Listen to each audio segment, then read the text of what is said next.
So I'm going to go over the steps of muscle contraction. The first step is an action potential goes down the axon terminal. The second step is voltage-gated calcium channels open, and the calcium ions are now diffusing into the terminal. And then the third step is that the calcium, it causes them to release the ACH, the acetylcholine, through exocytosis. It's the little dots.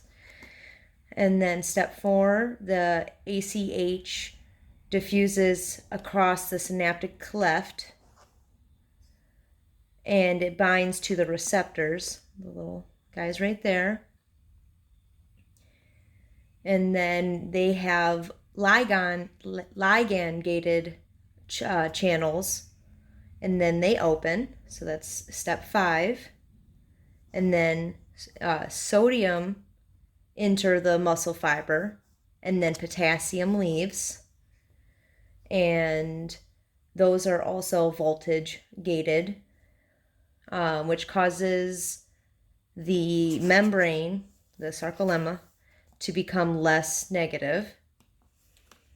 And then it's through facilitated diffusion, and then it reaches where it needs to be, and the action potential goes along the sarcolemma and goes into the T-tubule, and that's the 7th step. And then the 8th step, the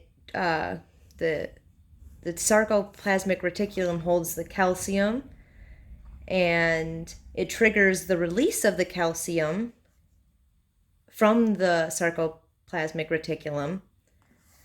And then, see the 8th, calcium leaving the sarcolemma, the SR. And then the calcium now is going to bind to troponin, because troponin and tropomyosin are the blockers of the actin and protecting the actin, doesn't want anything to change about it. And myosin wants to attach to actin. So as calcium comes out of the SR, it attaches to the troponin, and then the troponin grabs onto the tropomyosin and pulls it out of the way.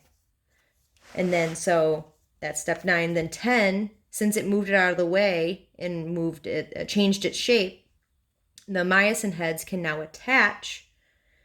And when they attach like that, it shortens the sarcomere, which is muscle contraction.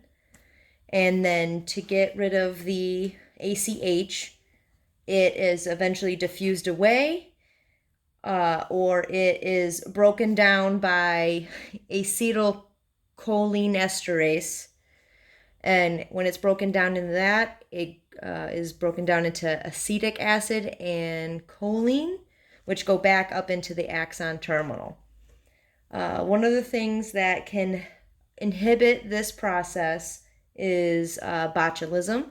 And botulism is a bacteria. It paralyzes muscles.